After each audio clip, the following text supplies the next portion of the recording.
Sri Kuberan TV நேயர்களுக்கு astro KS ஐயங்காரின் பணிவான நமஸ்காரங்கள். மாத பலன் குரோதி வருஷம் பங்குனி மாதம் 2025 மார்ச் 15 முதல் 13/4/2025 வரலும் உண்டான காலகட்டம்.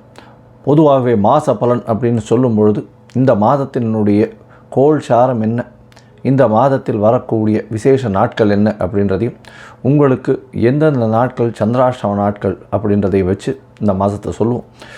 பொதுவாகவே மாத கிரகங்கள்னு சொல்லக்கூடிய சூரியன், செவ்வாய், புதன் மற்றும் சுக்கிரன், இந்த 4 கிரகங்களுடைய மாற்றத்தை வைத்து அதன் அடிப்படையிலேயே இந்த பலன்கள் அமையும். இந்த மாதத்தில் பார்த்தடையானால் கோள்சாரத்தின் பிரகாரம், அதாவது சூரியனை தொட்டு வரக்கூடிய மாதத்தை சூரிய சௌரமான மாதம்னு சொல்லக்கூடியதை நம்ம ஃபாலோ பண்ணுறோம். ஆந்திரா, கர்நாடகா இந்த மாதிரியான ஸ்டேட், அதாவது மாநிலங்கள்லாம் பார்த்திங்கன்னா அவங்க சந்திரமான மாதங்கள் அப்படின்னு சொல்லக்கூடியதை ஃபாலோ பண்ணுறாங்க. சந்திரமான மாதம் அப்படின்னு சொல்லக்கூடியது பௌர்ணமிக்கு அடுத்த நாளோ அமாவாசைக்கு அடுத்த நாளோ வரக்கூடிய பிரதமையை எடுத்து மாதத்தின் முதல் நாளாக கொண்டு செய்யக்கூடியது. நம்ம சூரியன் ஒரு ராசியிலிருந்து அடுத்த ராசிக்கு போகக்கூடிய விஷயத்தை வச்சு தான் நம்ம மாதத்தை சொல்கிறோம், மாதம் பிறக்கிறத சொல்கிறோம். இப்போ பங்குனி மாதம் அப்படின்னு சொல்லும்போது கடைசி மாதம் இந்த குரோதி வருஷத்தில். இந்த மாதத்தினுடைய கோள்சாரம் என்னன்னு பார்ப்போம். இந்த மாதத்தில் காலபுருஷ தத்துவத்தின் 2வது வீடுன்னு சொல்லக்கூடிய ரிஷபத்தில் குரு, மிதுனத்தில் செவ்வாய், கன்னியில் கேது, அது தவிர பார்த்தடையானால் கும்பத்தில் சனி, மீனத்தில் ராகு, சுக்கிரன், புதன் மற்றும் சூரியன், 4 கிரகங்கள். இந்த மாதத்தில் வரக்கூடிய மாற்றங்கள் அப்படின்னு பார்க்கும்பொழுது, புதன் அதாவது 18ஆம் தேதியே 18/3/2025 அன்றைக்கே வக்கரகதியில் கும்பத்துக்கு வந்துடுறார். இந்த மாதத்தில் செவ்வாய் 7/4/2025, அதாவது பங்குனி மாத கடைசியில் செவ்வாய் மிதுனத்திலிருந்து கடகத்துக்கு போகிறார். ஒரு வாரம் தான் இருக்கும். ஒரு செவ்வாய் போனதுக்கப்புறம் ஒரு வாரத்தில் மாதம் மாறிடுறது. புதன் இந்த மாதத்தினுடைய கடைசி, அதாவது 10/4/2025 அன்றைக்கி அவர் மீனத்துக்கு போயிடுறார். ஸோ இந்த மாதத்தில் மாற்றங்கள் அப்படின்னு சொல்லக்கூடியது அப்படின்னு பார்த்தோம்னா இந்த சில விஷயங்கள் தான். இந்த மாதத்தில் இருக்கக்கூடிய யோகங்கள்னு பார்த்தலையானால் குருவும் சுக்கிரனும் பரிவர்த்தனை பெற்று இருப்பது பெரிய ஏற்றம். அது தவிர புதன் ஆரம்பத்திலையும் சரி கடைசிலையும் சரி நீச்சமாய் போனாலும் நீச்ச பங்கம் அடைகிறது பெரிய விசேஷம். சனியும் ஆட்சி பெற்றிருக்கார் கும்பத்தில். இதனால் இந்த மாதத்தினுடைய பலன்கள் இதனுடைய பொறுத்து வருட கிரகங்களாக இருந்தாலும் மாத கிரகங்களுடைய விசேஷத்தை பொறுத்தே நல்ல ஒரு ஏற்றத்தை கொடுக்கும். சரி, இந்த மாதத்தில் வரக்கூடிய விசேஷ நாள் அப்படின்னு சொல்லக்கூடியது இந்த மாதத்தில் வரக்கூடிய பங்குனி அமாவாசை. பங்குனி அமாவாசைன்னு சொல்கிறது 29/3/2025 அன்றைக்கி சூரியனும் சந்திரனும் ஒரே பாகையில் ஒரே ராசியில் இருக்கும் பொழுது வரக்கூடியது பங்குனி அதாவது அமாவாசைன்னு சொல்கிறோம். 0 டிகிரி சூரியனும் சந்திரனும் இருக்கக்கூடிய காலகட்டம். அதற்கு அடுத்த நாளான பிரதமை தெலுங்கு வருடப்பிறப்பு, அதாவது யுகாதின்னு சொல்லக்கூடியது. தெலுங்கு பேசக்கூடியவர்கள், தெலுங்கு அதாவது ஆந்திரா, கர்நாடகா, தெலுங்கானா இவாள்லாம் இந்த புது வருடம் பிறப்பதாக சொல்லக்கூடியது யுகாதி, அதாவது அமாவாசைக்கு அடுத்த நாளை சொல்லக்கூடியது. தெலுங்கு வருடப்பிறப்பு பெரிய ஏற்றத்தோடு கொண்டாடக்கூடியது. இந்த மாதத்தில் பார்த்தாலேயானால் 7/4/2025, அதாவது 4/4/2025 அந்த அன்னைக்கு சந்தான சப்தமி அப்படின்னு சொல்லக்கூடியது. சந்தான சப்தமி அப்படின்றது பொதுவாகவே வளர்பிறை சப்தமி 7ஆம் நாளை சப்தமி என்று சொல்கிறோம். வளர்பிறையில் பங்குனி மாதத்தில் வரக்கூடியது சந்தான சப்தமி. இந்த சந்தான சப்தமியில் விரதம் இருந்து இருப்பார்களே ஆனால் குழந்தை பிராப்தி ஏற்படக்கூடிய வாய்ப்பு. அதுவும் வெள்ளிக்கிழமையில் வரக்கூடிய சந்தான சப்தமியை கமல சப்தமின்னு சொல்கிறார். வெள்ளிக்கிழமையில் வரக்கூடிய சந்தான சப்தமிக்கு கமல சப்தமின்னு பேர். அந்த கமல சப்தமிக்கு ஒரே விசேஷம் என்ன அப்படின்னா, சூரியன் 7ஆவது நாளில் சப்தமியும் அதாவது பௌர்ணமி நிலவை நோக்கி செல்லக்கூடிய, அதாவது வளர்பிறையில் இருக்கக்கூடிய உங்களுக்கு சந்திரனும் இருக்கிறதுனால சூரியனை வலது கண் என்றும் சந்திரனை இடது கண் என்றும் சொல்கிறோம். அதனால் கண்ணில் பிரச்சனைகள் இருக்கக்கூடியவா அவர்கள் வந்து இந்த சந்தான சப்தமி என்றும் அந்த கமல சப்தமி, அதாவது வெள்ளிக்கிழமையில், இந்த வாட்டி வெள்ளிக்கிழமையில் வருது, அதனால் இந்த கமல சப்தமி அன்றைக்கி 4/4/2025 அன்றைக்கி கடவுளை தியானம் செய்து உபவாசம் இருந்து அந்த சந்தான சப்தமியை கொண்டாடினால் கண்டிப்பாக அவர்களுக்கு கண்ணில் இருக்கக்கூடிய வியாதிகள் பிரச்சனைகள் நிச்சயமாக அகலும். இந்த மாதத்தில் பங்குனி உத்திரம் மிகப்பெரிய விசேஷமான நாள். பங்குனி உத்திரம் அப்படின்னு சொல்லக்கூடியது ஸ்ரீரங்கத்தில் பெரிய விசேஷம், சேர்த்தி சேவையும் ஆகும். இந்த பங்குனி உத்திர நாள் அப்படின்னு சொல்லக்கூடியது 11/4/2025, அதாவது இந்த மாதத்தினுடைய கடைசியில் வருது.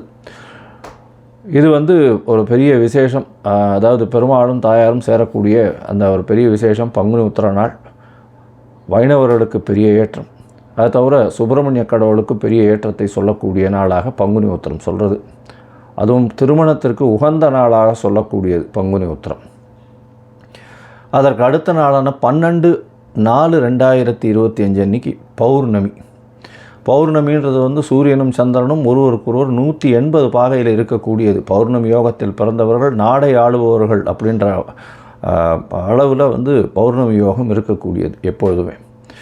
ஏன்னா சூரியனும் சந்திரனுக்கும் 2 பேருக்குமே ஒளி அதிகமாக இருக்கும். இரவும் பகலும் மொத்தமாகவே ஒளி இருக்கிறதுனால கூர்மையான புத்தி கூர்மை அதிகமாக இருக்கும். எந்த ஒரு விஷயத்திலும் ஒரு அதாவது வெற்றியை நோக்கி, அவர்களுடைய இலக்கு வெற்றியை நோக்கி இருக்கக்கூடிய காலகட்டமாக இருக்கும். எல்லா விஷயத்திலையும் வெற்றி பெறக்கூடிய வாய்ப்புகள் மிகவும் அதிகம். இந்த பங்குனி உத்திரம் பௌர்ணமி இந்த மாதம் வந்து ரொம்பவும் விசேஷமான காலகட்டமாக அமைய போகிறது. சரி, இந்த மாதத்தில் ஒரு ராசிக்கும் மேஷம் முதல் மீனம் வரை எப்படி இருக்குது அப்படின்றத பார்க்கலாம். அதுக்கு முன்னாடி என்னுடைய மொபைல் நம்பர் கீழே ஸ்க்ராலிங்கில் வரும். உங்களுக்கு அஸ்ட்ராலாஜிக்கல் கன்சல்ட் தேவைப்பட்டதே ஆனால் நீங்கள் எனக்கு ஃபோன் பண்ணுங்க. உங்களுடைய date, time, place of birth, உங்களுடைய பெயர், தாய் தந்தையின் பெயர் இது வரலாம் அனுப்புங்க. என்னுடைய கட்டணம் என்னன்னு சொல்கிறேன். என்னுடைய கட்டணத்தை செலுத்திட்டு அதற்கு உண்டான யூடிஆர் நம்பர் ஷேர் பண்ணுங்க. உங்களுக்கு ஜாதகத்தை போட்டு சந்தி இருக்கான்னு பார்த்துட்டு, அதாவது பாத சந்தி, நட்சத்திர பாத சந்தி, லக்ன பாத சந்தி இதெல்லாம் இருக்கான்றதை முதல்ல பார்த்துட்டு உங்களுடைய ஜாதகத்தை போட்டு அதுக்கப்புறம் அப்பாயின்மெண்ட் தரேன். அதுக்கேற்ற மாதிரி நம்ம அப்பாயின்மெண்ட்டில் பேசலாம். ஏன்னா எனக்கு வரக்கூடிய ஜாதகத்தில் பார்த்தாலேனால் 50லேருந்து 70 விழுக்காடு பர்சன்டேஜ் 50 வயசுக்கு மேலே ஆனவாள்லாம் வந்து இந்த பின்ன நட்சத்திரங்களில் இருப்பா, அதாவது உடைந்த நட்சத்திரங்களில் இருப்பா, புனர்பூசம் 3ஆம் பாதத்தில் இருப்பா. அவள் வந்து புனர்பூசம் 3ஆம் பாதம் அப்படின்னு சொல்லிட்டு மிதுன ராசியை சொல்லிட்டு இருப்பா, ஆனால் கடகராசியில் இருப்பாள். அதே மாதிரி மிருகசீரிஷம்னுவா, மிருகசீரிஷம் ரிஷபமாக மிதுனமாக மாறி இருக்கும். இந்த மாதிரி விசாக நட்சத்திரம் துலாமா இல்லை இது விருச்சிகமான்றது மாறி இருக்கும். இந்த மாதிரியான விஷயங்கள்னால அவளுடைய தசாபுக்தி அந்தரம் சூக்ஷ்மம் எல்லாமே மாறக்கூடிய வாய்ப்புகள் உண்டு. அதை தவிர பார்த்தோம்னா லக்ன சந்தியும் வந்துடுத்துறையானால் இந்த ஒரு லக்னத்துக்கும் ஒரு சுபர் பாவர் அசுபர் இதெல்லாம் இருக்கக்கூடிய வாய்ப்பு. அதனால் இவளுக்கு நல்ல நேரம் நடந்துட்டுருக்குன்னு நினச்சிட்டு இருப்பா, ஆனால் எந்த ஒரு விஷயமும் கைகூடி வராது. அது ஒரு மிகப்பெரிய பிரச்சனையில் போய் விட்டுருக்கும். அதனால் அவளுக்கே புரியாது. முதல்ல வந்து இந்த சந்தி இருக்கான்றதை செக் பண்ணிவிட்டு பார்த்துட்டு ஜாதகத்தை போட்டதுக்கு அப்புறம்தான் உங்களுக்கு நாங்கள் அப்பாயின்மெண்ட் தர முடியும். சரி, இப்போது பங்குனி மாதம் குரோதி வருஷம் மேஷம் முதல் மீனம் வரை 15/3/2025 முதல் 13/4/2025 வரை உண்டான காலகட்டத்தில் எப்படி இருக்குன்றதை ஒன்றொன்னா வருஷப்படுத்தி பார்க்கலாம். துலாம், சித்திரை, சுவாதி, விசாகம் இந்த 3 நட்சத்திரம் 9 பாதங்களை கொண்ட ராசி. ராசியின் அதிபதினு சொல்லக்கூடியவர் சுக்கிரன். உங்களுடைய ராசிக்கு சுக்கிரன் உச்சம் பெற்று போயிருக்கிறது, அதுவும் 6ஆம் இடத்துல உச்சம் பெற்று போயிருக்கிறது பெரிய ஏற்றத்தை கொடுக்கக்கூடிய காலகட்டம். ராசிநாதன் உச்சம் பெற்றதுனால உடல் நலத்தில் நல்ல ஒரு ஏற்றம். என்னடா இது 6ஆம் இடத்துல உச்சம் பெற்று போயிருக்காரு, பகை, கடன், நோய், எதிரி இதெல்லாம் வரக்கூடிய வாய்ப்பு உண்டான்னா கிடையாது. ஏன்னா சுக்கிரன் வந்து உச்சம் பெற்று போயிருக்கிறதுனால வாங்கக்கூடிய கடனும் வந்து உங்களுக்கு வந்து ஒரு பெரிய அதாவது சேமிப்பாகவே இருக்கக்கூடிய காலகட்டமாக அமைய போகிறது. இந்த மாதம், அதாவது பங்குனி மாதம் 15/3/2025 13/4/2025 வரலும் உண்டான காலகட்டத்தில் உங்களுடைய ராசிக்கு பார்த்தாலேயானால் நல்ல ஒரு ஏற்றமான காலமாக இருக்குது. ஏன்னா உங்களுடைய ராசிநாதன் 6ஆம் இடத்துல உச்சம் பெற்று போயிருக்கிறதும் 6-8 பரிவர்த்தனை, 6க்கு உண்டான குருவும் 8க்கு உண்டான சுக்கிரன் உங்களுடைய ராசிநாதனும் பரிவர்த்தனை பெறுறது பெரிய ஏற்றம். இதன் மூலியமாக செய்யக்கூடிய வேலையில் அபரிமிதமான ஏற்றம் இருக்கும். பணவரவு அதிகமாக இருக்கக்கூடிய காலகட்டமாக அமைய போகிறது. உங்களுடைய ராசிக்கு 8ஆம் இடத்துல இருக்க குரு உங்களுடைய ராசிக்கு 2ஆம் இடத்தையும் 12ஆம் இடத்தையும் பார்க்கறதுனால நல்ல சுப செலவுகள் வரக்கூடிய காலகட்டமாக இருக்குது. இவ்வளோ நாளாக செலவுகள் இருந்திருக்கும், அசுப செலவுகளாக இருந்திருக்கக்கூடிய காலகட்டம். இப்போ பண வரவிற்கு பஞ்சம் இருக்காது. தடங்கள் இல்லாத பணம் வரக்கூடிய வாய்ப்புகள் நிச்சயமாக உண்டு. இந்த மாதத்தில் பார்த்தாலேயானால் உங்களுடைய ராசிக்கு 4, 5 அதிபதியானவர் ஒரு திரிகோண கேந்திர அதிபதி, மிகப்பெரிய யோகர்னு சொல்லக்கூடிய சனி பகவான் உங்களுடைய ராசிக்கு 5ஆம் இடத்துல ஆட்சி பெற்று மூல திரிகோண வீட்டில் இருக்கிறது பெரிய விசேஷம். அது தவிர பார்த்தாலேயானால் இதன் மூலியமாக உங்களுடைய பதவி, புகழ், அந்தஸ்து, கௌரவம்லாம் வரக்கூடிய காலகட்டமாக அமைய போகிறது. தொழிலில் பெரிய ஏற்றம் இருக்கும். வெளிநாடு போய் வேலை செய்யக்கூடிய பாக்கியம் நிச்சயமாக உண்டு. பார்ட்னர்ஷிப் தொழிலில் ஒரு பெரிய மாற்றங்கள் இருக்கக்கூடிய காலகட்டம். புதிய இன்வெஸ்ட்மெண்ட் வரும். புதிய இன்வெஸ்ட்மெண்ட் அதாவது வெளிநாட்டிலேருந்து இன்வெஸ்ட்மெண்ட் வரக்கூடிய காலகட்டமாக அமைய போகிறது. உங்களுடைய ராசிக்கு குடும்ப ஸ்தானாதிபதி அப்படின்னு சொல்லக்கூடிய ஒரு 9ஆம் இடத்துல இருக்கிறது பெரிய விசேஷம். இதன் மூலியமாக பார்த்தாலேயானால் தந்தையின் வழியாக உங்களுடைய குடும்பத்தில் நல்ல ஒரு ஆதாயம் இருக்கும். அதை தவிர திடீர் பாக்கியங்கள் ஏற்படக்கூடிய, குடும்பத்தில் நல்ல ஒரு சுப காரியங்கள் நடக்கக்கூடிய வாய்ப்புகள் நிச்சயமாக உண்டு. உங்களுடைய ராசிக்கு பார்த்தீங்கன்னா சித்தர்கள், அந்த யோகிகள், அவர்களுடைய பீடத்துக்கு போயிட்டு வரக்கூடிய பாக்கியங்கள் இந்த மாதத்தில் கிடைக்கும்.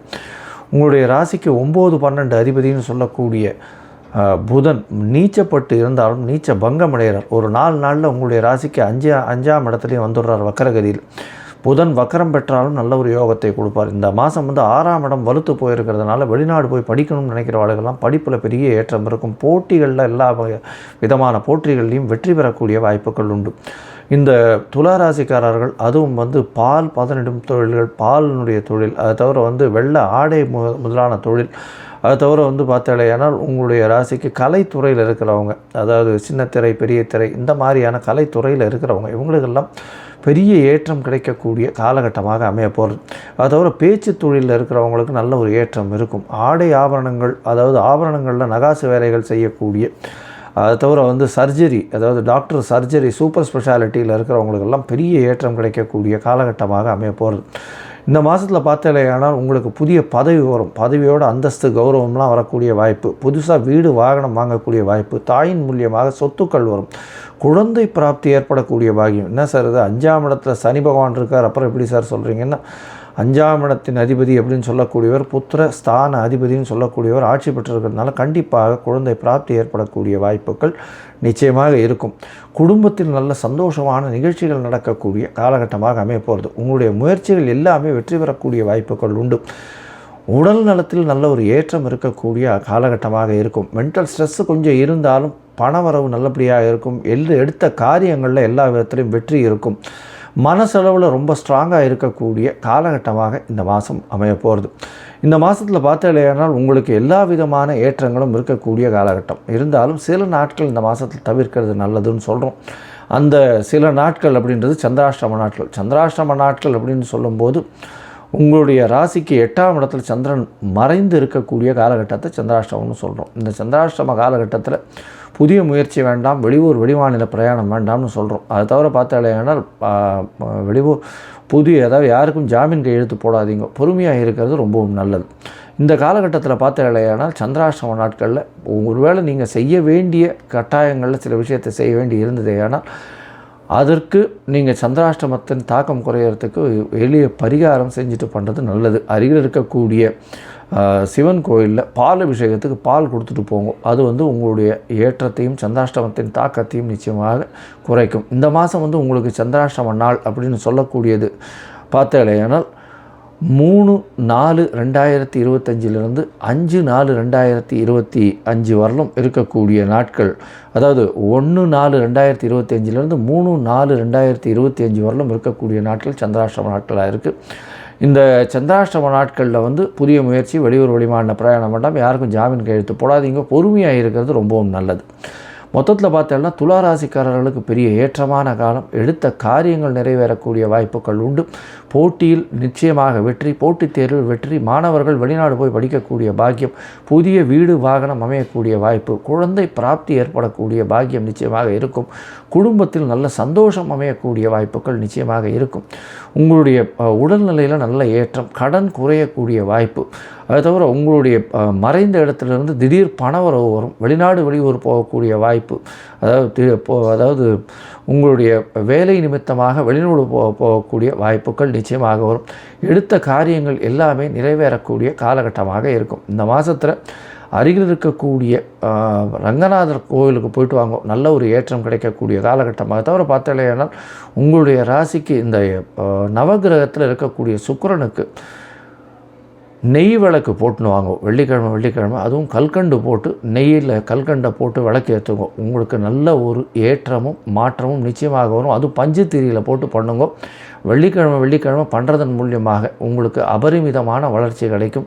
எல்லா விதமான தடங்களிலிருந்தும் வெற்றி கிடைக்கும். அது தவிர உங்களுடைய குலதெய்வத்தை போய் வழிபட்டுட்டு வாங்க, சித்தர்கள் யோகிகள் படத்துக்கு போய் வழிபட்டு வாங்க, நல்ல ஒரு ஏற்றம் கிடைக்கக்கூடிய காலகட்டமாக அமையும். ஸ்ரீ குபேரன் டிவியை பார்த்தமைக்கு நன்றிகள். மேலும் இது போன்ற தகவல்களை தெரிந்து கொள்ள ஸ்ரீ குபேரன் டிவியை சப்ஸ்கிரைப் செய்யுங்கள். மறக்காமல் பெல் ஐக்கானை கிளிக் செய்யுங்கள்.